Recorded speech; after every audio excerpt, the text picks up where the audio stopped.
Pasti merasa saat perpisahan terakhir, dunia yang fana akan ditinggalkan, hanya amalan yang dibawa. Warahmatullahi wabarakatuh.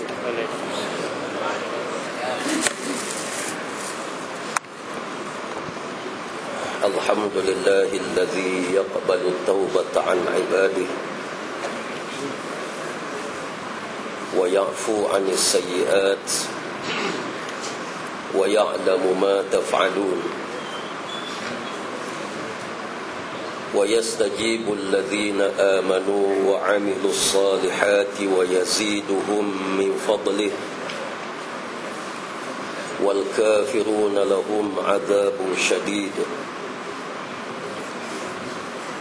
أشهد أن لا إله إلا الله وحده لا شريك له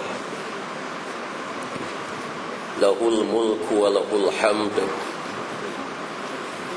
وهو على كل شيء قدير وأشهد أن محمدا عبده ورسوله اللهم صل وسلم وبارك على محمد وعلى آله وأصحابه ومن دعا بدعوته واستنى بسنته واقتدى بتعاليمه إلى يوم الدين. أما بعد. Yang dihormati Al-Fadil Ayahanda Tuan Haji Ghazali, seluruh ahli-ahli jawatan kuasa Surau An-Nur, para alim ulama, hadirin dan hadirat, muslimin dan muslimat yang dirahmati Allah sekalian. Pertamanya, marilah sama-sama kita mengucap sebanyak-banyak syukur kehadrat Allah Subhanahu wa ta'ala, kerana pada pagi yang penuh dengan keberkatan ini, sekali lagi kita diizinkan oleh Allah untuk bersama-sama menghayati kitab At-Tazkirah lil Imam Al-Qurtubi, di mana pada pagi ini kita akan melihat bagaimana keadaan orang yang sakarat meninggal dunia. Ketahuilah wahai saudaraku, bahawasanya kematian itu kadangkala dinisbahkan kepada malaikat maut, kerana malaikat mautlah yang langsung mengerjakannya.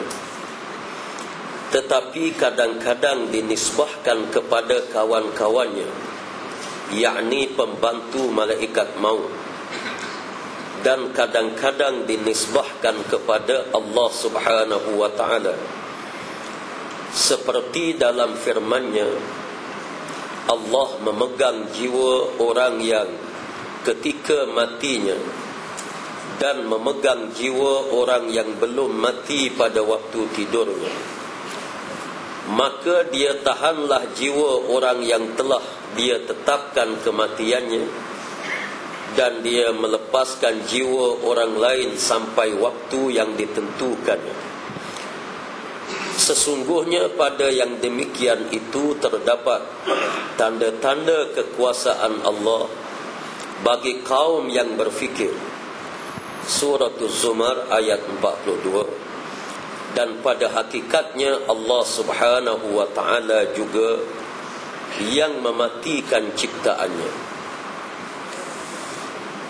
Para hadirin dan hadirat yang dirahmati Allah sekalian, Al-Imam Al-Qurtubi mengingatkan kepada kita sekali lagi berhubung dengan kematian. Setiap manusia yang hidup pasti akan bertemu dengan kematian. Sebagaimana firman Allah Ta'ala, kullu nafsin dha'iqatul maut. Maksudnya, setiap jiwa yang hidup pasti akan berhadapan dengan kematian. Bahkan Allah jadikan seluruh makhluk yang ada di atas muka bumi Allah, semuanya akan berhadapan dengan zaman kehancuran, termasuk bumi itu sendiri. Bumi yang gagah perkasa, bukit bukau yang begitu teguh berdiri di atas muka bumi, walau seteguh mana sekalipun, ada masa ianya akan binasa. Ia ditetap oleh Allah Subhanahu wa ta'ala untuk hancur. Yang kekal iaitulah Allah Subhanahu wa ta'ala sahaja. Maka sudah tentu makhluk yang bernama manusia, yang tidak sehebat bukit bukau, tidak sehebat makhluk-makhluk yang lain, sudah pasti akan berhadapan dengan kematian. Kematian yang dialami oleh manusia, yang diperingatkan oleh Al-Imam Al-Qurtubi di dalam bab yang kita akan belajar pada hari ini. Bagaimana keadaan mereka apabila tibanya waktu sakaratul maut. Imam Qurtubi radhiyallahu an menyebut bahawa malaikat yang datang kepada manusia ini terdiri di kalangan malaikat yang berbagai-bagai, mengikut keadaan amalan yang dilakukan oleh manusia sebelum daripada berlakunya sakaratul maut. Apabila manusia meningkat usianya daripada akil baligh sehingga kepada sakaratul maut, menjadi nilaian yang paling mustahak. Imma malaikat yang membawa rahmat datang bersama-sama dengan malaikat Israel untuk mencabut nyawa manusia. Sekiranya didatangi oleh malaikat rahmat, maka di waktu itu nyawa mereka dicabut dalam keadaan yang begitu baik. Sekiranya malaikat yang membawa azab datang kepada orang yang sakaratul maut, maka di waktu itu roh mereka dicabut dalam keadaan yang terlalu dahsyat, dalam keadaan yang amat menyiksakan. Sebagaimana yang telah kita belajar sebelum daripada ini, ada manusia yang dicabut nyawanya seolah-olah dicabut sebatang kayu yang penuh dengan duri. Dicabut dengan begitu kuat sehingga orang yang meninggal dunia merasai bagaimana balasan daripada Allah Subhanahu wa ta'ala di dunia ini lagi. Mereka akan berdepan dengan penyiksaan yang begitu rupa. Adapun orang yang kasih kepada Allah, yang menjadi tetamu kepada Allah Subhanahu wa ta'ala, roh mereka dicabut dalam keadaan yang baik, dan Allah menghidangkan kepada mereka sebelum daripada nyawanya dicabut taman-taman daripada taman syurga Allah, sehingga manusia apabila melihat taman syurga daripada Allah Subhanahu wa ta'ala, roh yang dicabut ini seolah-olah tidak ada apa-apa rasa, tidak ada apa-apa penyiksaan.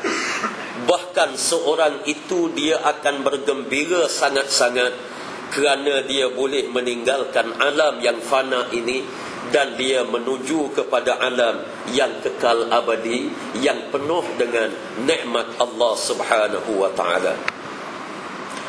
Al-Kalbi radhiyallahu an pernah berkata, malaikat mautlah yang mencabut roh dari jasad, lalu memberikannya kepada malaikat rahmat apabila roh itu adalah yang beriman, atau kepada malaikat azab apabila roh itu adalah orang yang kafir.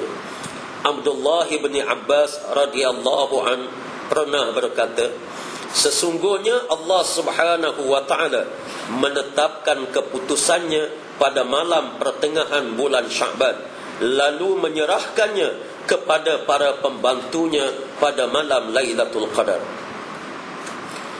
Ini satu perkara yang dibincang secara panjang lebar oleh para alim ulama tauhid. Ketika mana mereka membincangkan bagaimana nisfu Sya'ban. Nisfu Sya'ban iaitulah pertengahan bulan Sya'ban, yang disebut oleh Nabi sallallahu alaihi wasallam sebagai bulan perantaraan antara yang baik dan yang buruk. Rasulullah dia sebut begitu saja. Al-fariqu bainal haqqi wal batil. Perantaraan di antara kebenaran dengan kebatilan. Lalu para alim ulama tauhid mereka mengulas, mentafsirkan apa yang dimaksudkan oleh Nabi sallallahu alaihi wasallam dengan berbagai-bagai pentafsiran. Ada yang mengatakan malam nisfu Sya'ban, pertengahan bulan Sya'ban ini Allah Subhanahu wa taala menentukan rezeki kepada manusia. Macam mana rezeki yang baik, macam mana rezeki yang tidak baik, yang ditentukan oleh Allah Subhanahu wa taala kepada manusia mengikut ikhtiar yang diikhtiarkan oleh manusia. Bukan bermakna Allah yang menentukan si fulan ini baik, si fulan ini tidak baik. Tidak. Allah Subhanahu wa taala dia menentukan dengan ilmu dia. Allah yang Maha mengetahui seorang yang dilahirkan ini. Allah dia tahu melalui ilmu dia di masa hadapan macam mana kehidupan si fulan bin fulan ini. Adakah dia baik ataupun tidak baik? Setiap malam nisfu Sya'ban, di pertengahan bulan Sya'ban, sebelum daripada masuknya bulan Ramadan al-Mubarak, Allah Subhanahu wa taala memberi keizinan kepada setiap makhluknya untuk menentukan diri dia ini baik ataupun tidak baik. Itu disebut sebagai perbezaan di antara baik dengan buruk. Ada sebahagian daripada ulama mengatakan Allah Subhanahu wa taala yang mentakdirkan rezeki kepada manusia. Ada juga di antara para alim ulama yang mengatakan bahawa perbezaan di antara baik dengan buruk ini Allah Subhanahu wa taala yang nak mematikan manusia. Allah nak menamatkan riwayat hidup manusia itu. Daripada Sya'ban ke Sya'ban akan datang, dia ada dia punya senarai dia, siapa dia yang nak dijemput oleh Allah Subhanahu wa taala dalam tempoh 1 tahun itu. Allah senarai. Daripada Surau An-Nur berapa orang? Daripada Universiti Kebangsaan Malaysia berapa orang? Daripada negeri Terengganu berapa orang? Daripada negeri Kelantan berapa orang? Di kalangan raja-raja berapa orang? Wakil-wakil rakyat berapa orang? Dalam Penggai ini wakil rakyat banyak sikit masuk senarai. Masuk senarai banyak sikit. Ditentukan oleh Allah Subhanahu wa taala, disebut oleh para alim ulama bermula daripada nisfu Sya'ban dan diserahkan kepada malaikat senarai. Senarai pendek ini diserah kepada malaikat di malam Lailatul Qadar. Pendapat ini diambil oleh Al-Imam Al-Qurtubi rahimahullah. Imam Qurtubi dia cenderung kepada pendapat ini, menyebabkan manusia sahaja tak tahu senarai dia ini masuk dalam senarai ataupun tidak. Kita tak tahu. Saya tak tahu, siapa pun tidak tahu, kecuali di sana ada orang-orang yang soleh yang dia terasa. Bukan dia tahu sekian ini dia akan meninggal dunia, dia akan mati. Kadang-kala digerak hatinya oleh Allah Subhanahu wa taala Sehingga kadang-kala dia boleh bercakap dalam keadaan spontan, dalam keadaan spontan, seolah-olah dia akan mati. Sebagaimana Al-Imam Syafi'i radhiyallahu anhu. Al-Imam Syafi'i di akhir hayat beliau, waktu dia berhadapan dengan murid-murid dia, dia pernah menyebut ilmu yang diajarkan ini diminta kepada murid-murid dia supaya dibukukan, ditulis dengan baik, kerana dibimbangi takut-takut selepas daripada kematian beliau, ilmunya ini akan menjadi khilaf di kalangan murid-murid dia yang terakhir. Takut-takut ada murid ini mengatakan Imam Syafi'i kata wajib, ada murid yang lain kata Imam Syafi'i mengatakan makruh. Jadi berbeza hukum. Imam Syafi'i mengingatkan kepada muridnya, lalu dia berkata bahawa aku tidak lama bersama-sama dengan kamu, dia sebut. Aku tidak lama bersama-sama dengan kamu. Dia sebut macam tu. Ini orang yang soleh. Tapi ada anak murid, kebanyakan daripada murid-murid dia ni tak perasan. Tak perasan. Sehingga Al-Imam Syafi'i radhiyallahu an meninggal dunia, meninggalkan murid-murid dia. Lepas daripada meninggal dunia, barulah anak murid dia ni teringat balik. Rupanya guru dia telah bercakap, telah pesan kepada murid-murid dia, seolah-olah dia tahu bila dia nak mati. Seolah-olah dia tahu bila dia nak mati. Ini kelebihan yang diberi oleh Allah Subhanahu wa taala kepada setengah daripada orang yang soleh, orang yang baik, diberi gerak hati.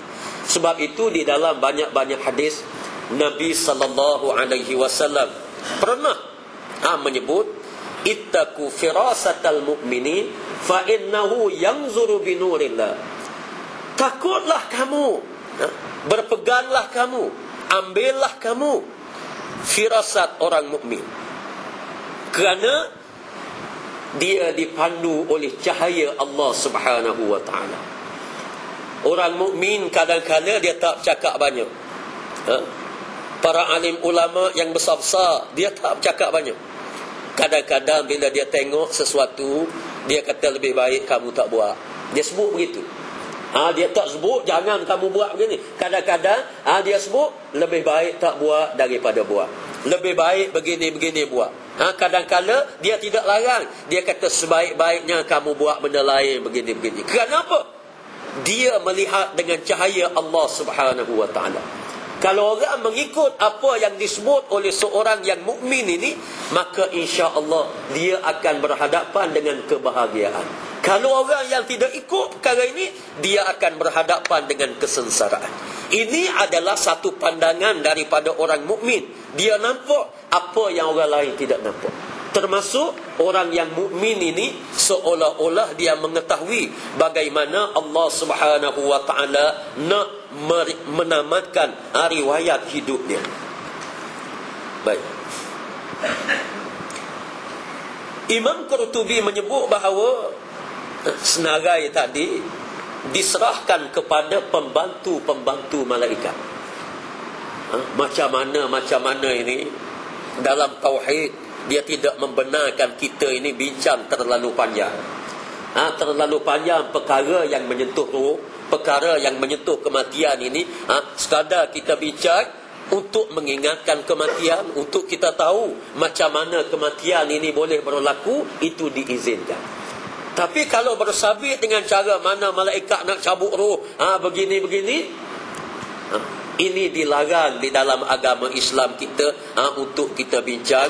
Hatta Nabi sallallahu alaihi wasallam apabila ditanya, yas'alunaka 'anir ruh qulir ruhu min amri rabbi. Bila ada orang Rasulullah bercakap masalah roh, masalah kematian ini, orang tanya Nabi sallallahu alaihi wasallam masalah roh ini dengan cara mendalam. Tanya macam-macam roh ni macam mana? Macam udara ke, macam mana ke, begini apa rupa dia, begitu begini. Tanya, orang tanya Nabi tentang roh. Maka Allah mengajar Nabi sallallahu alaihi wasallam, qulir ruhu min amri rabbi. Katakanlah wahai Muhammad bahawa urusan roh ini merupakan urusan daripada Tuhan kami. Pokoknya roh yang disenarai pendek oleh Allah, Imam Qurtubi diambil pendapat mengatakan bahawa Allah Subhanahu wa ta'ala mengasingkan antara roh yang baik dengan roh yang jahat, roh yang buruk, bermula daripada nisfu Sya'ban, pertengahan bulan Sya'ban itu. Ada ulama mengatakan di malam nisfu Sya'ban, lalu dikumpul oleh Allah Subhanahu wa ta'ala. Kemudian ruh ini ditangguhkan sehingga Lailatul Qadar. Lailatul Qadar, yakni hampir 1 bulan lah lebih kurang. Hampir 1 bulan lebih. Kalau Lailatul Qadar ini berlaku akhir bulan Ramadan, hampir sebulan setengah. Dalam tempoh sebulan setengah ini, Allah Subhanahu wa ta'ala ada mencerita, Al-Imam Al-Ghazali menyebut perkara ini di dalam Ihya Ulumuddin. Allah Subhanahu wa ta'ala dia tengok kepada doa yang dibaca oleh orang-orang yang mukmin antara nisfu Sya'ban sehingga kepada Lailatul Qadar. Macam mana Allah Subhanahu wa ta'ala menilai, dan Allah bersedia untuk memberi rahmat kepada orang-orang yang disenarai pendek ini. Bila sampai saja Lailatul Qadar, Allah Subhanahu wa ta'ala, kata Imam Qurtubi, menyerahkan roh yang baik diserah kepada malaikat yang baik, malaikat yang bawa rahmat. Ini kerja kamu, kamu pergilah cabut roh-roh yang baik ini yang ada di atas muka bumi Allah Subhanahu wa ta'ala. Roh yang tidak baik, Allah Subhanahu wa ta'ala serah pada malam Lailatul Qadar itu kepada malaikat azab. Ini dia senarai nama, kamu pergi senyaklah, kamu pergi cabutlah dengan ganas roh bagi orang-orang yang tidak baik. Ini adalah ijtihad, bukan kata putus, bukan ini. Ijtihad yang diambil oleh Al-Imam Al-Qurtubi berhubung dengan malam nisfu Sya'ban sehingga kepada bulan Ramadan, sehingga kepada Lailatul Qadar. Dalam masalah ini ada 2 pendapat yang boleh digabungkan. Sebahagian ulama ada yang berpendapat bahawa malam penentuan itu adalah seperti dalam firman Allah Subhanahu wa ta'ala. Pada malam itu dijelaskan segala urusan yang penuh hikmah, iaitulah di dalam surah Ad-Dukhan, iaitu malam pertengahan bulan Sya'ban. Dan ada yang mengatakan bahawa malam itu adalah malam Lailatul Qadar. Lalu apabila orang yang telah tiba ajalnya, maka daun yang bertuliskan namanya di sahifah akan dijatuh dari Sidratul Muntaha. Lalu para malaikat pun mengetahui bahawa ajal orang tersebut telah tiba. Ini juga ijtihad. Ijtihad, kupasan yang diambil oleh para alim ulama. Dan kupasan-kupasan yang seumpama ini banyak dibincangkan oleh para alim ulama tauhid yang cenderung kepada tasawuf. Dia bincang macam mana Allah Subhanahu wa ta'ala mendampingi manusia, dan tempoh ini adalah tempoh yang disebut terakhir Allah Subhanahu wa ta'ala membuka pintu taubat kepada mereka. Ada di dalam kitab-kitab disebut apabila Allah menyenaraikan nama manusia, disenaraikan, maka di waktu itu Allah membuka pintu taubat begitu luas. Dia buka pintu taubat, dibuka begitu luas kepada manusia. Cuma manusia tak tahu. Sebab itu kita diminta supaya menumpukan perhatian kita bila masuk saja separuh daripada bulan Sya'ban, nisfu Sya'ban, sehingga penghujung bulan Ramadan. Kerana kalau kita nak mati, umpamanya kalau kita nak mati sekarang ini dalam bulan Syawal, bulan Zulqa'dah, dalam bulan Zulhijjah, Muharram, Safar, dalam tempoh ini Allah Subhanahu wa ta'ala dia buka pintu taubat daripada nisfu Sya'ban itu sehingga kepada akhir bulan Ramadan dibuka. Ada dosa yang tidak diampun oleh Allah, tiba-tiba dalam tempoh itu Allah mengampunkan kepada manusia yang akan berhadapan dengan kematian. Bagi saya merasakan pandangan yang seumpama ini terlalu baik dan boleh kita terima. Kerana Allah ni dia Maha Pengampun, Maha Penyayang. Allah Subhanahu wa ta'ala bila jadikan kepada manusia ni Ada perkara yang Allah tak ampun dosa, yang kita kena ingat. Dosa Allah tak ampun. Antaranya dosa syirik. Inna Allah la yaghfiru an yushraka bihi wa yaghfiru ma duna dzalika liman yasha. Allah tak ampun dosa syirik. Selain daripada dosa syirik, semuanya Allah ampun. Allah ampun. Dosa syirik Allah cukup marah. Manusia tidak yakin dengan Allah, dia jadi syirik. Manusia tidak yakin dengan peraturan Allah, dia jadi syirik. Tidak yakin dengan hudud, kisah dan takzir wal iyazubillah. Manusia boleh jadi syirik, Allah tak ampun dosa dia. Begitu juga kalau manusia ni derhaka kepada dua ibu bapa. Kalau kita tengok di dalam hadis-hadis yang banyak, Allah tak akan ampun selagi dua ibu bapa ini tidak merestui anak-anak dia. Tak restu. Bila ibu bapa restu, kata Allah, barulah aku akan ampunkan dosa yang dilakukan oleh anak-anak. Kadang-kadang kita derhaka kepada dua ibu bapa. Nak pergi pohon restu, nak minta maaf dengan dua ibu bapa, dia dah meninggal dunia. Nak buat macam mana? Allah kata seorang manusia tak akan masuk syurgaku kecuali dengan redha daripada dua ibu bapa. Ibu bapa dia meninggal dunia dah, meninggal dalam keadaan tidak redha kepada anak-anak. Anak-anak sebelum daripada ibu bapa meninggal dunia, dia pening kepala sikit. Macam-macam perangai dia buat, macam-macam. Tiba-tiba selepas daripada itu dia insaf kepada Allah. Dia sudah bertaubat, tapi nak minta maaf tak boleh. Adakah Allah tetap tidak mengampunkan dosa ini? Dibincang oleh para alim ulama. Ada keadaannya Allah akan mengampunkan dosa. Bahkan semua dosa manusia ni ada peluang bagi manusia untuk diampun oleh Allah Subhanahu wa ta'ala. Dosa syirik, kalau kita baca dalam Fadailul Jihad, orang yang mati syahid di medan peperangan, sebelum dia mati ni syirik banyak. Hudud tak sesuai zaman moden. Kemudian lepas daripada tu dia bertaubat kepada Allah Subhanahu wa ta'ala. Bertaubat. Allah mengatakan dosa ini aku tak ampun. Dosa syirik.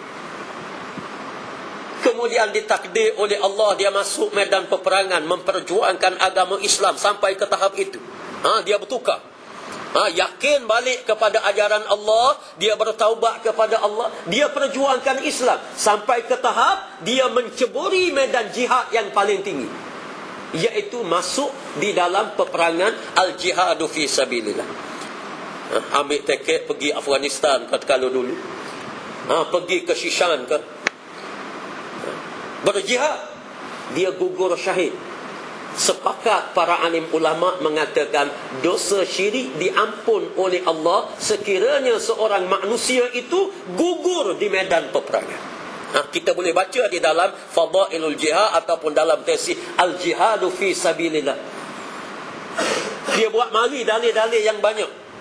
Sebab orang yang mati syahid ini disebut dalam hadis yang lain, dosa dia ibarat kain putih, tidak ada yang tidak diampun oleh Allah. Menyebabkan ulama mengata termasuk dosa syirik. Tapi dosa syirik ini sekadar kita minta ampun dengan Allah, menangis, keluar air mata darah pun Allah tak akan ampun. Ini kena ingat. Menyesal macam mana pun Allah tak ampun masalah dosa syirik. Sebab itu kita kena berwaspada ucapan kita dalam perkara-perkara yang menyebabkan kita boleh jatuh syirik dengan Allah Subhanahu wa ta'ala. Ramai zaman moden ini orang boleh jadi syirik dengan Allah. Tak yakin dengan Allah, tak yakin dengan Islam, tak macam-macam. Ada orang yang bercakap macam-macam. Tutup aurat, pakai tuduh orang perempuan ini kuno. Ini zaman dahulu, zaman moden ini macam mana ini, tak boleh lah. Zaman sekarang zaman moden, zaman kena bebas. Macam-macam.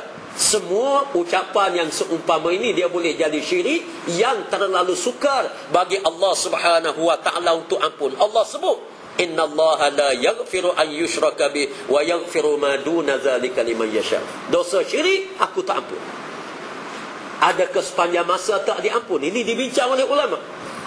Diampun sekiranya seorang itu gugur di medan peperangan. Gugur di medan peperangan, Allah akan ampun. Dosa dengan dua ibu bapa, nak pergi minta maaf, naik atas kubur dia menangis begini-begini, dia dah meninggal dunia. Ada kalanya Allah Subhanahu wa taala akan ampun. Di antaranya iaitulah waktu kita berada fi yaumi Arafah. Di hari Arafah kita buat haji. Insya-Allah ada di kalangan kita ni wakil haji. Dan saya pun kalau diizin oleh Allah Subhanahu wa taala pun ajak-ajak nak pergi juga 23 hari bulan. Bulan hadapan ni kena tangguh. Pergi. Bila kita duduk di yaumi Arafah. Yaumi Arafah. Di sana Allah Subhanahu wa taala membuka pintu taubat seluas pintu langit disebut. Kita minta ampun. Di sini Allah Subhanahu wa taala boleh ampun dosa yang tidak diampun walaupun kita taubat nasuha di rumah kita.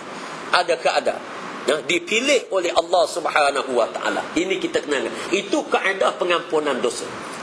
Di antaranya juga Allah Subhanahu wa taala mengampunkan dosa yang tidak diampun di dalam taubat nasuha. Di antaranya orang yang merasakan dia akan mati. Sebab itu kita sentiasa kena ingat kita akan mati. Daripada nisfu Sya'ban sehingga kepada Lailatul Qadar.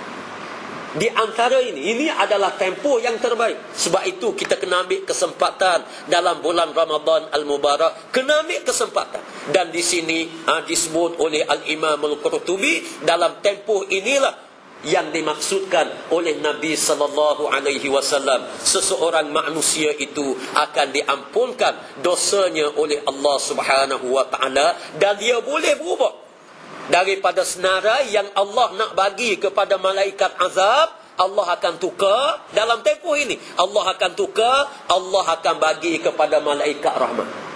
Kalau ikut senarai, seorang itu dia masuk dalam senarai, Allah akan bagi kepada malaikat azab. Kerana dosa dia banyak, kerana perbuatan dia melanggar peraturan Allah macam-macam. Senarai pendek dia ni masuk dalam malaikat azab. Tiba-tiba dia minta dengan Allah antara nisfu Sya'ban sehingga kepada Lailatul Qadar. Bila sampai Lailatul Qadar, Imam Qurtubi kata, yang ni Allah akan tutup kepada manusia pintu taubat. Tutup. Tapi kalau kita guna kesempatan itu, kemungkinan besar senarai ini akan diberi oleh Allah kepada malaikat rahmat. Ini yang dimaksudkan oleh Al-Imam Al-Qurtubi rahimahullah. Baik, beberapa ulama berkata bahawa tidaklah menghairankan bila menyaksikan malaikat maut dalam bentuk yang berbeza-beza, bergantung kepada orang yang menyaksikannya.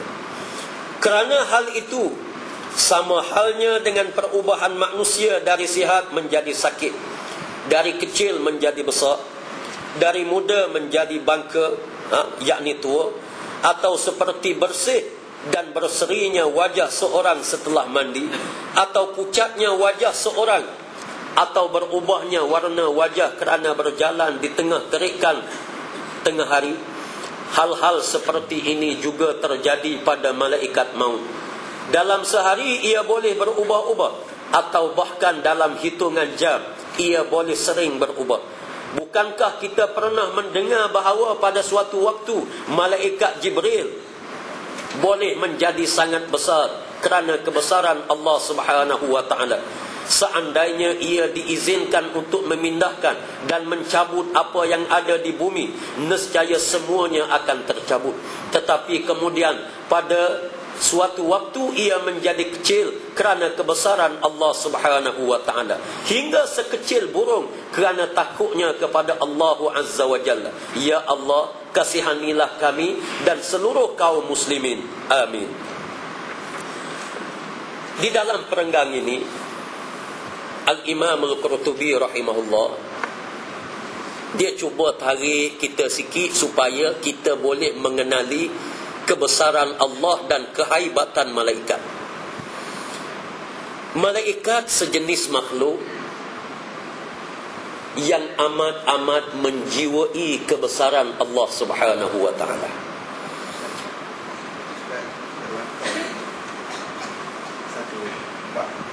Ya.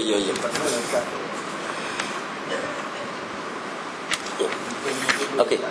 Tetapi di dalam riwayat lain dikatakan bahawa malaikat maut berada di bawah arash, yang kesanalah lembaran yang berisi nama orang yang akan dicabut nyawanya terjatuh, dan lembaran atau sahifah itu berada di bawah Sidratul Muntaha.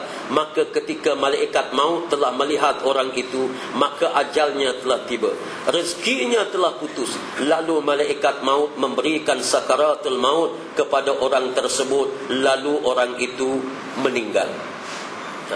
Sebagaimana yang disebut tadilah, Allah Subhanahu wa ta'ala bila dia kirim suratan ataupun perutusan supaya malaikat ini mencabut roh, maka di waktu itu manusia akan diputuskan oleh Allah Subhanahu wa ta'ala.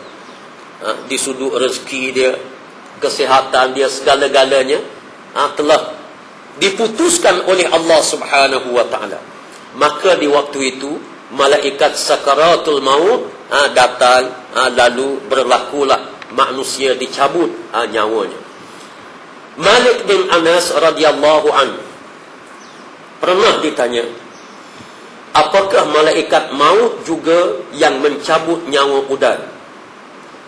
Malik pun menundukkan kepalanya dalam waktu yang sama, lalu balik bertanya, apakah udang punya nyawa?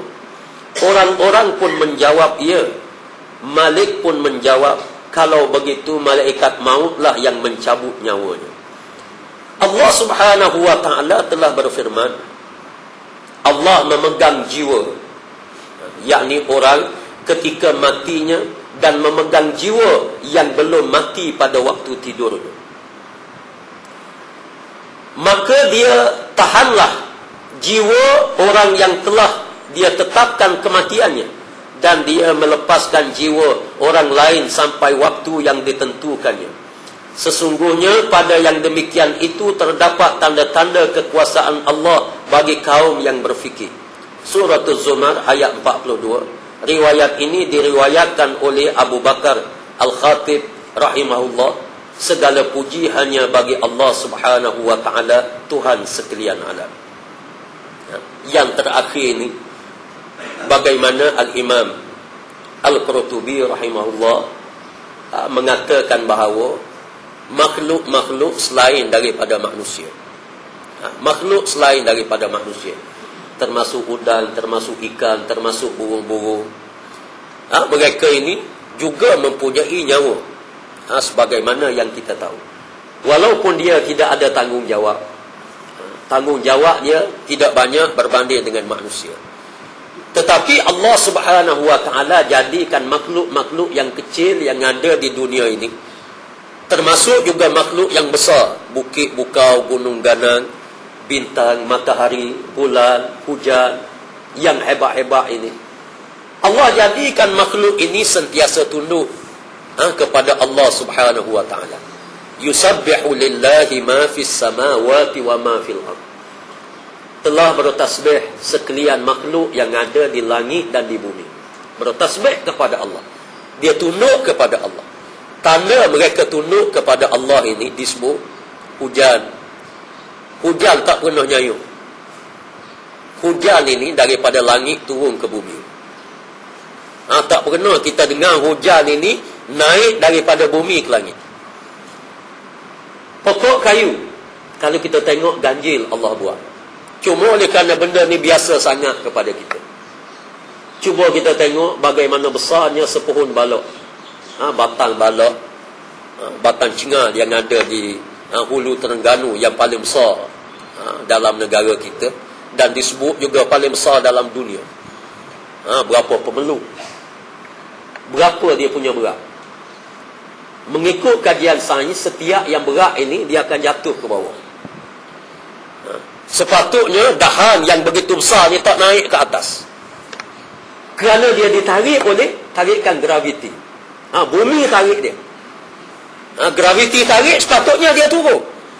Tapi oleh kerana dia bertasbih kepada Allah, Allah minta setiap dahan, setiap pucuk ni naik ke atas, setiap akar turun ke bawah. akar macam mana keadaan sekalipun, dia akan pasak bumi, dia akan turun ke bawah. Ada yang turun begitu jauh, berpuluh-puluh kaki, beribu kaki, turun ke bawah. Walaupun berat dahan ini, naik ke atas. Kalau kita perhati, ini pun ganjil. Ganjil, dia boleh bertahan, naik. Naik ke atas. Kenapa? Dia bertasbih kepada Allah. Dia taat kepada Allah. Bila Allah arah dia, walau macam mana payah sekalipun. Bukan senang. Payah, benda berat nak naik ke atas. Payah. Tapi dia naik. Kerana makhluk ini tunduk pada Allah Subhanahu Wa Taala. Dan dia ada ajal dia. Ada ajal dia, ada tempoh dia. Bila mari satu tempoh, orang boleh tenda kawasan Balok. Di senarai tenda kawasan Balok. Ditebak, habis tempoh. Riwayat hidup dia habis. Maka tumbuh balik generasi terakhir. Macam manusia. Macam manusia. Ini yang berlaku, yang disebut. Termasuk juga binatang-binatang yang mempunyai roh, yang hidup, yang melata. Semut, walaupun dia kecil, Allah Subhanahu Wa Taala mengawal perkara ini. Dikawal oleh Allah Subhanahu Wa Taala, dan roh mereka juga dicabut oleh para malaikat ridwanullahu alaihim ajma'in. Begitu juga dengan roh manusia. Roh manusia ini dicabut oleh para malaikat, dijaga oleh para malaikat, dan ini semua adalah tanda-tanda kebesaran Allah Subhanahu Wa Taala yang sepatutnya kita hayati, yang sepatutnya kita kena ingat. Bila kita ingat perkara yang seumpama ini, kita akan kenal siapa diri kita. Macam mana hebat kita pun, siapa orang yang hebat yang boleh tahan nyawa dia? Tidak ada. Tak usah cakap lah, duduk dalam istana besar mana, duduk dalam mahligai hebat macam mana, bila mari ketentuan ajal daripada Allah Subhanahu Wa Taala, tidak ada siapa yang boleh elok, mati belaka. Maka kita boleh faham siapa diri kita kalau kita rasa kita ni besar. Sama sebagaimana orang gila yang makan dalam tong sampah. Di sudut nyawa kita, roh kita. Mudah-mudahan kita bertanya, macam mana kita nak jadi orang yang baik? Supaya bila kita mati, kita memperolehi darjat yang begitu tinggi dengan Allah Subhanahu Wa Taala. Bermula daripada alam kubur. Kita nak jadi orang yang hebat, orang yang besar. Di sana kalau kita nak jadi orang besar. Di dunia ini, alhamdulillah, Allah bagi anugerah, kita kena sebut alhamdulillah. Allah bagi kita kaya, alhamdulillah. Allah bagi kita pangkat, alhamdulillah. Allah bagi kita keselesaan, alhamdulillah. Kalau Allah tak bagi, alhamdulillah ala kulli hal. Ini Allah takdir kepada kita. Pokok, bila kita mati, kita nak jadi orang hebat. Kita nak jadi orang berpangkat di hadapan Allah. Pangkat kita kerana apa? Sembahyang kita alhamdulillah khusyuk. Pangkat kita besar apabila kita mati. Ibadat kita, bacaan Al-Quran kita, zikir kita, amalan yang lain, perjuangan kita, banyak kita perjuangkan. Walaupun di dunia ini kita orang biasa saja, bila kita mati, di sana kita akan dapat pangkat besar. Pangkat besar di sana dia akan berkekalan sampai bila-bila. Pangkat besar di dunia ini belum tentu. Kadang-kadang tak mati lagi orang cabut dah pangkat. Orang cabut dah. Dengan maaf saya sebut. Ini keadaan dunia. Keadaan dunia. Ada orang kerja sedap-sedap, lepas pada tu kena buang. Ada orang yang dapat gelaran hebat-hebat, lepas pada tu kena tarik gelaran. Ada macam-macam. Ini dunia. Benda biasa. Kita jangan bersedih. Kerana ini dunia. Dia pesen dia. Lagu dia. Biarlah kita target hari akhirat. Hari akhirat, kalau kita dapat ganjaran yang besar, kita dapat makam kita yang tinggi dengan Allah. Tidak ada siapa yang akan tarik darjat kebesaran yang Allah bagi selepas daripada mati. Tiada siapa yang tarik. Dan benda ini dia akan berkekalan sampai bila-bila. Itulah dia zaman yang kita kena fokus. Dan sebab itu, bila kita ingat masalah kematian ini, kita akan faham perkara ini, dan kita akan berikhtiar. Mudah-mudahan kita semua digolong oleh Allah Subhanahu Wa Taala di kalangan orang yang beriman, orang yang soleh dengan Allah Subhanahu Wa Taala, insya-Allah. Saya kira sekadar itulah kuliah subuh yang dapat disampaikan pada pagi yang mulia ini. Mudah-mudahan yang baik daripada Allah, yang tidak baik daripada kelemahan dan kejahilan saya sendiri. Aqul qauli hadza wa astaghfirullah li wa lakum. Wassalamu alaikum warahmatullahi wabarakatuh. A'udzubillahi minasyaitonir rajim. Bismillahirrahmanirrahim. Alhamdulillahi rabbil alamin. والعاقبة للمتقين ولا عدوان إلا على الظالمين. اللهم صل على سيدنا محمد صلاة تنجينا بها من جميع الأحوال والآفات وتقضي لنا بها من جميع الحاجات وتطهرنا بها من جميع السيئات وترفعنا بها عندك أعلى الدرجات وتبلغنا بها أقصى الغايات من جميع الخيرات في الحياة وبعد الممات وعلى آله وصحبه وسلم تسليما كثيرا برحمتك يا أرحم الراحمين. اللهم اجعل جمعنا هذا جمعا مرحوما وتفرقنا من بعده تفرقا معصوما.